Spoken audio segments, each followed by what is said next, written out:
পড়ছিলাম denim jacket, কলমে অবন্তিকা তৃপ্তি, পর্ব সংখ্যা 50। মিসেস কাব্যের মিসক্যারেজ হয়েছে। আমরা মাত্রই অ্যাম্ব্রোয়াশ করে ক্লিন করে দিয়েছি। কাব্য দৌড়াতে দৌড়াতে সবেমাত্র এসেছিল হাসপাতালের দোরগোড়ায়। হাসপাতালে পা রাখা মাত্রই ডক্টরের এমন একটা খবরে কাব্য মূর্তির মতো দাঁড়িয়ে গেল, আর এক পাও এগোতে পারল না। ও ঠান্ডা হয়ে গেল একদম। হাঁ করে ডক্টর মিরাজের দিকে চেয়ে থাকলো। স্নিগ্ধ দূর থেকে কাব্যকে দেখে চমকে উঠল। কাব্যের অবস্থা ভীষণ করুণ, শার্ট এলোমেলো। এক সময় হাতের ডেনিম জ্যাকেটটা আলগোছে হাত থেকে পড়ে গেল। দুমড়ে মুচড়ে গেছে কাব্য। ওর চোখ কাউকে কিছু বলতে চায়, পারে না কেন যেন। ওর চোখ আশ্চর্য আজ। হাঁ করে ডক্টরের দিকে তাকিয়ে আরেকবার চূড়ান্ত বোকার মতো কুহুর কেবিনের দিকে তাকায়। স্নিগ্ধ এগিয়ে আসে, কম্পিত গলায় ডাকে, ভাই, ভাইয়া। ওদিকে কেবিনে পড়ে থাকা সদ্য সন্তান হারানো কুহুর স্বামী কাব্য হাঁ করে বোকার মতো তখনও ডক্টরের দিকে চেয়ে আছে। পুরো ব্যাপারটা ওর মাথায় তখনও ভালো করে ঢোকেওনি। এসব এসব কি হচ্ছে? ডক্টর কাব্যকে দেখলেন, একসাথে ডাকলেনও, তো আপনি পেশেন্টের হাজবেন্ড? কাব্য এগিয়ে এলো 2 কদম, আস্তে আস্তে, ভোঙরের মতো। তখন ওর চেহারা বোকা বোকা বড্ড। ডেনিম জ্যাকেটটার উপর হাঁটতে গিয়ে একবার হোঁচট খেতে গিয়েও নিজেকে সামলে নিল সাথে সাথে। ডক্টরের সামনে এসে দাঁড়িয়ে কুহুর কেবিনের দিকে ইশারা করে বলল, আমার স্ত্রী ঠিক আছে, সুস্থ আছে? ডক্টর মিরাজ দীর্ঘশ্বাস ফেললেন, উত্তরে বললেন, হ্যাঁ, সুস্থ আছে। শান্ত হন আপনি। উনি মূলত প্রেগনেন্ট ছিল 2 মাসের। সম্ভবত আপনার স্ত্রী এটা জানতেন। সার্জারির আগেও উনি বারবার বলছিলেন বাচ্চাটাকে যে কোনো মূল্যে বাঁচানোর জন্য। We tried, but sorry mister Kabya, এই বাচ্চাটা আপনাদের ভাগ্যে ছিল না। কুহু জানতো বাচ্চার কথা। কাব্য আহাম্মক হয়ে গেল। কুহু কবে থেকে এটা জানতো? ওকে একবারও বলেনি। আর 2 মাস, তার মানে সিলেটের ওই রাতের পর এসব। কাব্য একটা শুকনো ঢোক গিলল। ফ্যাল ফ্যাল চোখে কুহুর কেবিনের দিকে মুখ ঘুরিয়ে তাকালো আরেকবার।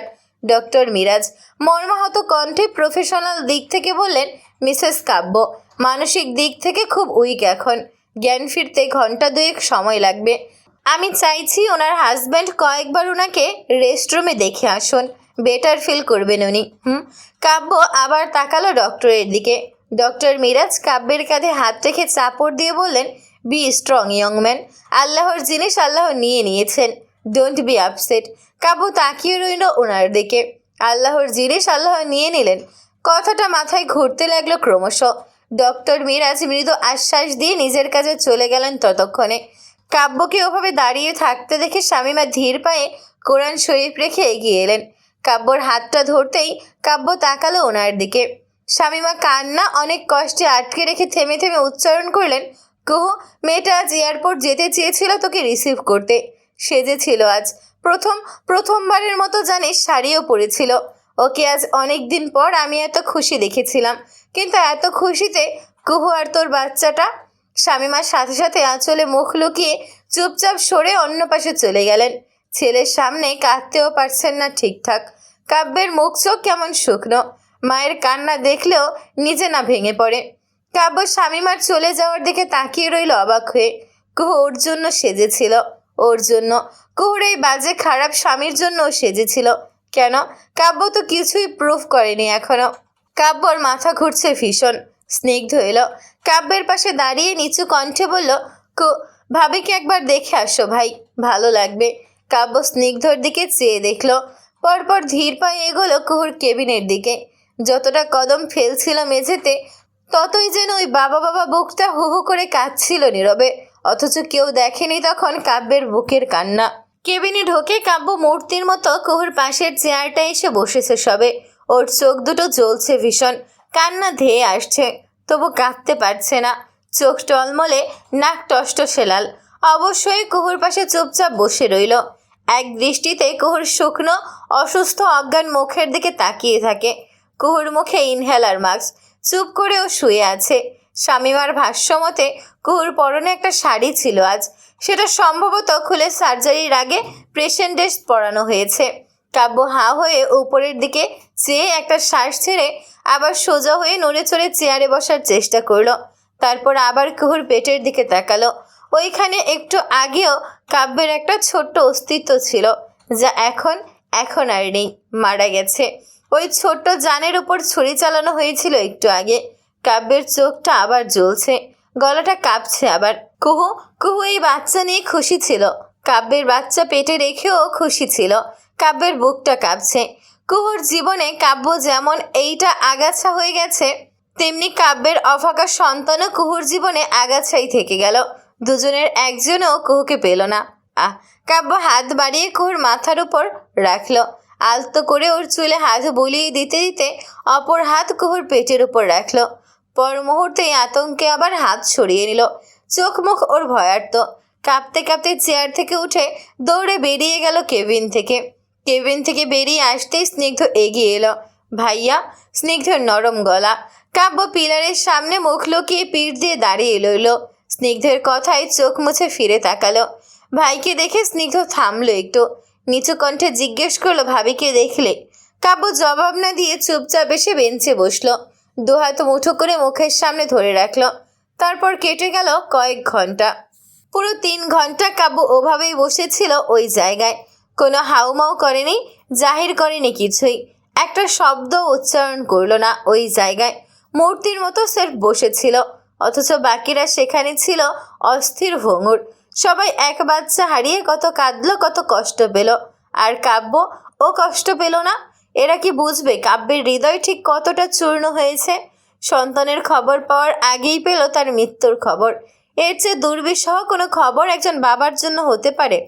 উপরওয়ালা কাব্যের দুঃখের ভারে এই একটা দুঃখ ঢেলে একদম 16 কলা পূর্ণ করে দিলেন আজ। এর থেকে বেশি কষ্ট, যন্ত্রণা আর বোধ হয় শাহরিয়ার সিদ্দিক কাব্যের পাবার নেই। 3 ঘন্টা পর কুহুর জ্ঞান ফিরেছে। একজন নার্স এসে বলে গেল মাত্রই খবরটা। কাব্য শুনেছে কিনা কে জানে, তবু স্নিগ্ধ এগিয়ে এলো। দোনমনো করে কাব্যকে ডাকলো, ভাই, ভাবির জ্ঞান এসেছে, যাবে না? কাব্য এতক্ষণে মাথা তুলল। স্নিগ্ধের দিকে তাকাতেই স্নিগ্ধ কাব্যের চোখ দেখে ভয় পেয়ে গেল। এতটা লাল হয়ে আছে চোখ দুটো, মনে হচ্ছে কান্না আটকে রাখার কারণেই হয়েছে। কাব্য ঠোক গিলল। মাথার চুল এলোমেলো করে ঠিক করতে করতে উঠে দাঁড়ালো। অথচ স্নিগ্ধ স্পষ্ট দেখতে পেল কাব্যের হাত দুটো কি অস্বাভাবিক কাঁপছে। কাব্য এলোমেলো চোখে আশেপাশে কি যেন পাগলের বেশে খুঁজলো। পরপর নিজেকে সামলে এগিয়ে গেল কুহুর কেবিনের দিকে। রেস্টরুমে কুহু নিথর হয়ে বেডে শুয়ে আছে, কাঁদছে নিঃশব্দে। বালিশ ভিজেছে একের পর এক অশ্রুর পানিতে, এক হাত পেটের উপর চেপে রাখা। কাব্য দূর থেকে কুহুকে ওভাবে পড়ে থাকতে দেখে ওখানেই ভেঙে গেল, একদম গুড়িয়ে গেল সেখানেই। কুহু বেডে শুয়েই কাব্যকে দূর থেকে দেখলো, সাথে সাথে উত্তেজিত হয়ে বসার চেষ্টা করলো। কাব্য, কাব্য ভাই, আপনি আপনি কুহুকে অসুস্থ শরীরে বসতে দেখেই কাব্য দৌড়ে এগিয়ে গিয়ে ওর পাশে দাঁড়াতেই কুহু লাফিয়ে ওর বুকে এসে পড়ল। কুহুর এভাবে লাফিয়ে ওর বুকে পড়াতে কাব্য আচমকা ধাক্কা খেয়ে 2 কদম পিছিয়ে যেতে যেও কুহুকে শক্ত করে ধরে নিল।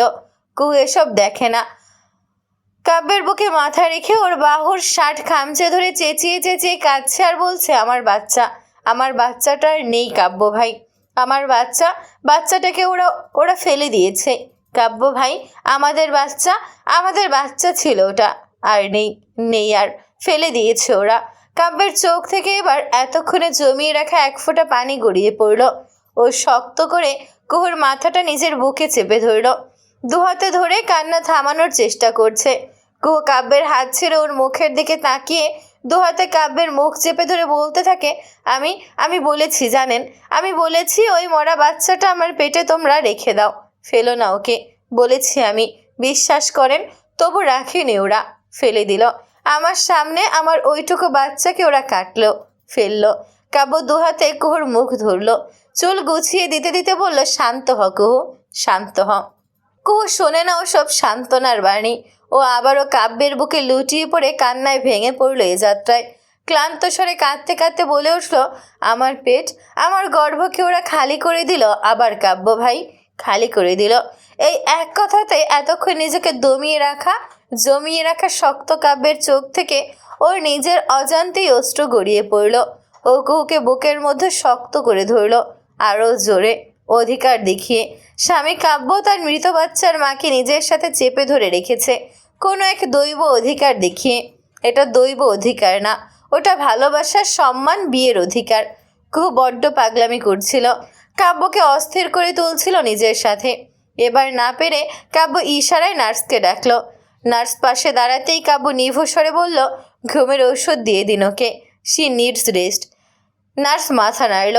ইঞ্জেকশন আনতে গেলেই কুহু ঝাঁকি দিয়ে নার্সের হাত সরিয়ে কাব্যর গলা জড়িয়ে ধরে পাগলামি করে বলল, আমি আমি এখানে থাকবো না কাব্য ভাই, বাসায় যাব এখনই প্লিজ। আমার বাচ্চা এখানেই মরেছে কাব্য ভাই, ওরা মেরেছে। আমি ওদের দেখলেই না আমার আত্মা চিৎকার করে কাঁদে। আমি এখানে থাকবো না প্লিজ। কাব্য কুহুর মুখ দুহাতে ধরে বুঝিয়ে বলল, থাকতে হবে কুহু, ইউ নিড ট্রিটমেন্ট। সাথে সাথে কুহু ধমকে উঠল, আমি বাসায় যাব বললাম না, শুনতে পাননি? কুহুর চিৎকার করে ধমকানোতে নার্স অবধি থমকে গেল। কাব্য নিশ্চুপ তাকিয়ে থাকে। কুহু সাথে সাথেই কাব্যর বুকে মুখ লুকিয়ে নিল। বলতে থাকে, সরি, বকলাম না, আর বকবো না, সরি সরি সরি। কাব্য কিছু বলল না, কুহুকে বুকের মধ্যেই লুকাতে দিল। বরং নার্সের দিকে তাকিয়ে কিছু বলতে যাবে তার আগেই নার্স নিজে থেকেই জানালো, আপনি ডক্টরকে ফোর্স করলে উনি পেশেন্টকে ডিসচার্জ দিয়ে দেবেন, এটার রুলস আছে হসপিটালের। কাব্য আশা নিয়েই তাকালো নার্সের দিকে। নার্স নিচু গলায় বলল, আপনি ডক্টরের সঙ্গে কথা বলুন, প্লিজ বলবেন না যে আমি বলেছি। বলা শেষ হলে নার্স চলে গেল। কাব্যর বুকে মুখ লুকিয়ে কেউ হাঁপাচ্ছে বড্ড। এতক্ষণ হম্বিতম্বির পর ক্লান্ত বিছানায় এলিয়ে পড়ল। কাব্যের শার্টের হাতা এখনো শক্ত করে ধরে আছে। কাব্য তাই না পেরে ওইভাবেই এক হাতে ফোন বের করে স্নিগ্ধকে কল দিল। ওপাশে কল রিসিভ হলে কাব্য এক হাতে কুহুকে আগলে ধরে বলল স্নিগ্ধকে, ডক্টরের সঙ্গে কথা বল, বাসায় যাব আমরা, কুহু থাকতে চাইছে না। ওকে ভাই। স্নিগ্ধ ফোন কেটে ডক্টরের কেবিনের দিকে দৌড়ালো। সিদ্দিক মহল, কাব্যদের ফ্ল্যাট, রাত 10টা। কুহু ঘুমাচ্ছে বিছানায়। চোখ মুখ এই দুদিনেই শুকিয়ে গেছে পুরোটাই, যেন মনে হচ্ছে মেয়েটার উজ্জ্বল শরীরে মরিচা পড়েছে। ওদিকে কুহুকে ঘুমে রেখে কাব্য থেকে শুরু করে পুরো সিদ্দিক পরিবার কাব্যদের ফ্ল্যাটের ড্রয়িং রুমে গুরুত্বপূর্ণ আলোচনা করছে। কাব্য একপাশে সোফায় চুপ করে বসে থাকে। আলোচনার কোথাও সে কোনো একটা কথাও বলেনি এখন অবধি। অবশ্য সেদিনের পর কাব্য নিজেও ভীষণ চুপচাপ হয়ে গেছে। জরুরি কথা ছাড়া আজকাল ঠিকঠাক কথাও বলে না। আলোচনার এই পর্যায়ে আনোয়ার কথা তুললেন, এটা কিভাবে হবে? অলরেডি লোকেদের ইনভাইট করা হয়ে গেছে, এখন কিভাবে বিয়ে পেছাবো? শামীমা দুর্বল কণ্ঠ উত্তর দিলেন, জানি না, আমি কিচ্ছু জানি না কিভাবে কি করবে, কিন্তু আমার বড় ছেলের এই মুহূর্তে আমি ছোট ছেলের জন্য আনন্দ উৎসব করতে পারবো না, আমার ওই মনের জোর নেই। আনোয়ার নিজেও চিন্তিত হয়ে পড়লেন। কবিতার শামীমাকে বললেন, আপা, লোকেদের কি বলবে? শামীমা সাথে সাথে তেজ নিয়ে বললেন, আমার কাব্য কুহুর এই অবস্থা লোকে দেখছে, লোকে সহ্য করছে, আমরা সহ্য করেছি, এই ছোট 2 ছেলে মেয়ে এসব সহ্য করছে। এই পরিস্থিতি দিয়ে এই ছেলে মেয়ে দুটো যাচ্ছে, ওরা কেউ দেখেছে এসব? সাদাত এবার স্নিগ্ধের দিকে তাকালো। তোর কি মত স্নিগ্ধ, বিয়ে 1 মাস পেছাবি? স্নিগ্ধ কাব্যের দিকে চেয়ে এতক্ষণে কথা বলল, ভাইয়ার এই অবস্থায় বিয়ে করব না আমি, এত মাস অপেক্ষা করেছি, আর 1 মাস করব, প্রবলেম নেই। স্নিগ্ধ বিয়ে করবে, হলুদ আগামীকালে হবে। কাব্য এত সব কথার মধ্যে হঠাৎ নিজের নীরবতা ভেঙে বলে উঠল। শামীমা তাকালেন অবাক হয়ে ছেলের দিকে। কুহুর এই অবস্থা? কাব্য সোজা হয়ে বসে শামীমার দিকে তাকালো। সোজাসুজি বলল, তো আমাদের এই অবস্থার জন্য কতদিন সব বন্ধ হয়ে থাকবে আম্মু? তুমি আমারটা দেখছো, আর স্নিগ্ধ কায়া ওরা 3টে বছর অপেক্ষা করেছে। 3টা বছর কিন্তু কম না আম্মু। আর না। স্নিগ্ধ কথা বলার চেষ্টা করলো, ভাই তোমাদের এই অবস্থা। কাব্য সাথে সাথেই ধমকে ওঠে, তো কি হয়েছে আমাদের? মরেছি আমরা, বাচ্চা আর আসবে না আমাদের, আমরা নিজেরাই সামলে নেব। তুই বিয়ে কর, কায়ার কথা ভাব একবার, ওর অপেক্ষা আর বাড়াস না, বিয়ে করে ফেল যত দ্রুত, যা হইচই করার সব করবি। মনমরা হয়ে বিয়েতে থাকলে মেরে ফেলবো একদম। বিয়ের মতোই হবে। কুহুর রিফ্রেশমেন্ট দরকার, এই বিয়েটা ওর জন্য ভালো। কাব্যের এক কথাতে ড্রয়িং রুমে বসে থাকা প্রত্যেকের মধ্যকার দ্বিধা ভেঙে গেল। শামীমা কাব্যকে কিছু বলতে যাবেন, কাব্য উঠে গেল সোফা থেকে। নিজের ঘরে যাওয়ার আগে শেষবারের মতো শামীমার দিকে চেয়ে বলল, তোমরা এক ছেলের জন্য ভাবতে গিয়ে আরেক ছেলের প্রতি স্বার্থপর হয়েও না আম্মু। সব বাচ্চাই সমান আদরের, কষ্টের, হোক সেটা মৃত বা জীবিত। কাব্য চলে গেল নিজের রুমে, অথচ বসার ঘরটাকে রেখে গেল নিশ্চুপ। থমথমে। সবাই ফ্যালফ্যাল চোখে কাব্যর যাওয়ার দিকে তাকিয়ে রইল। কাব্য কখনো কেন মুখ ফুটে বলে না ওরও কষ্ট হচ্ছে, এভাবে কেন গুমড়ে মরছে ছেলেটা। কাব্য নিজের রুমে ঢুকে একবার সতর্ক চোখে বিছানায় ঘুমিয়ে থাকা কুহুকে দেখে নিল। তারপর ভীষণ নিঃশব্দে আলগোছে দরজার ছিটকিনি তুলল। পরপর আবার দেখে নিল কুহুর ঘুম ভেঙেছে কিনা। না, ভাঙেনি। কাব্য ছোট শ্বাস ফেলে চুপচাপ এগিয়ে গেল কুহুর শিয়রের দিকে। দুপুরে ভীষণ জ্বর উঠেছিল কুহুর। জ্বরটা আবার মাপতে হবে। কাব্য থার্মোমিটার বের করে জ্বর মাপতে দিল, ভীষণ সাবধানে যেন মেয়েটার ঘুম না ভাঙে। থার্মোমিটারে জ্বর স্বাভাবিক দেখাচ্ছে। কাব্যকে আশ্বস্ত হতে দেখা গেল এবার। ভীষণ নিঃশব্দে মেডিসিন বক্সটা ডয়ারে রেখে এবার চেয়ার থেকে উঠে যাবে, হঠাৎ ওর হাত চেপে ধরে কুহু। কাব্য থমকে গেল এই যাত্রায়। পেছন না ফিরেই বুঝতে পারলো কার হাত এটা। কাব্য ছোট্ট একটা শ্বাস ফেললো সির্ফ। কুহু আস্তে করে জিজ্ঞেস করলো, চুপচাপ চলে যাচ্ছিলেন কেন? কাব্য জবাব না দিয়ে কুহুর হাতটা ছাড়ানোর চেষ্টা করতেই কুহু নাছর বান্দার মতো কাব্যের হাতটা এবার দুহাতে ধরে বলল, ছাড়বো না। আপনি আমার সাথে কথা কেন বলছেন না? কি হয়েছে? কাব্য হাত ছাড়ানোর চেষ্টা করতে কুহু আরও শক্ত করে ধরে। কাব্য ছোট্ট শ্বাস ফেলে পেছন ফিরে তাকালো এতক্ষণে। কুহুর শুকনো অসুস্থ মুখটুকু দেখে নিয়ে আবার চোখ ফিরিয়ে নিল। মাথাটা নামিয়ে বলল, বলার কিছু নাই তাই। তোর ঘুমানো উচিত এখন, বলে আবার হাত ছাড়ানোর চেষ্টা করতেই কুহু ছাড়লো না। শক্ত করে ধরে আবার নরম কণ্ঠে বলল, আপনার কিছুই বলার নেই? সত্যিই নেই? কাব্য এবার কুহুর চোখের দিকে তাকালো। পরপর চোখ ফিরিয়ে নিয়ে ড্রয়ার দেখিয়ে বলল, আমার নির্দোষ হওয়ার সমস্ত প্রুফ ড্রয়ারে রাখা পেন ড্রাইভে আছে, সময় করে দেখে নিস। কাব্য কথাটা শেষ করলো।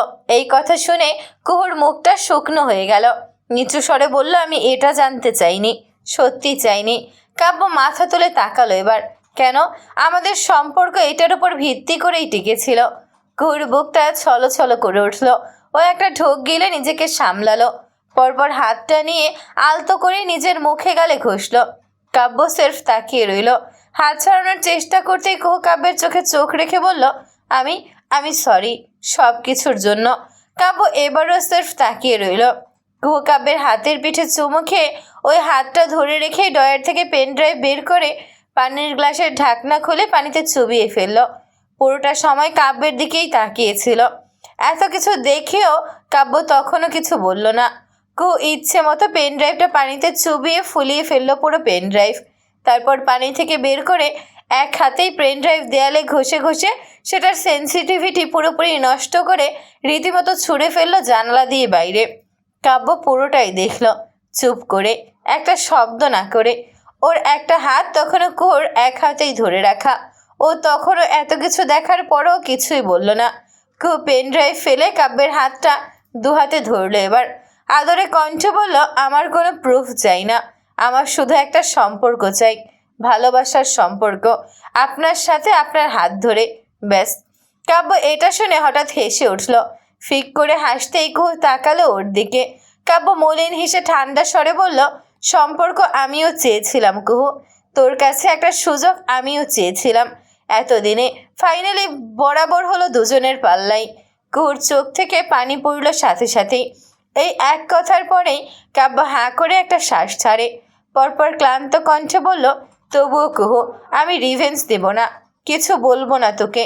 তুই আমার ওয়াইফ, ভালোবাসার সম্পর্ক, এটা তুই চাইতেই পারিস, এটা তোর হক। তবে আমার একটু স্পেস দরকার। আমার এসব অস্থির লাগছে, আমার খুব একটু স্পেস পেলে হয়তো বা ভালো লাগবে। জাস্ট কদিন, আই হোপ তুই হেল্প করবি।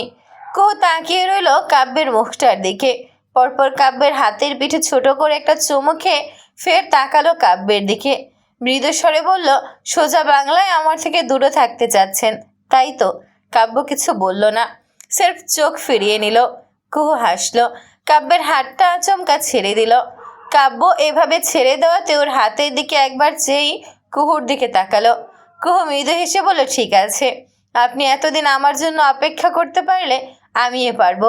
তবে একটা কথা, আপনি যেভাবে আমাকে মানানোর চেষ্টা করে আমার পিছু পিছু ঘুরেছেন তেমনটা আমিও করব। মানে? কাব্য বোঝেনি। কুহু আরাম করে উঠে বিছানায় হেলান দিয়ে কাব্যের দিকে তাকালো। ঠোঁটে হাসি রেখে বলল, মনে হচ্ছে আপনি বাধ্য হবেন আমার কাছে আসতে। আমাকে ছুতে। আমি নিজে বাধ্য করব আপনাকে। আমার কথার মানে এটা ছিল। কাব্য ভ্রু কুচকে তাকালো, পরপর বলল, আমি রেগে নেই তোর উপর। এসব ছেলে মানুষই করার কোনো দরকার নেই। জবাব দিল আমোদেই। আমি কখন বললাম আপনি রেগে আছেন আমার উপর? আমি তো শুধু বললাম আমি মাছের মতো ভন ভন করবো আমার পার্সোনাল মিষ্টির আশপাশটায়। ব্যাস এতটুকুই। কাব্য তাকিয়ে কুহুর মতিগতি বোঝার চেষ্টা করলো। আফসোস কিছুই বুঝতে পারলো না। পরপর নিরাশ ভঙ্গিতে চুপচাপ চলে যাওয়ার জন্য পা বাড়ালো। দরজার কাছাকাছি আসতেই হঠাৎ পেছন থেকে কুহু আবার বহুদিন আগের মতো খুশি উচ্ছ্বাস কণ্ঠে নিয়ে বলে জোরে বলে উঠল, কাব্য, আই লাভ ইউ। কাব্য থেমে গেল। কেঁপে উঠল কাব্যের পুরো শরীর, তন মন রুহ, ওই একটা কথাতেই।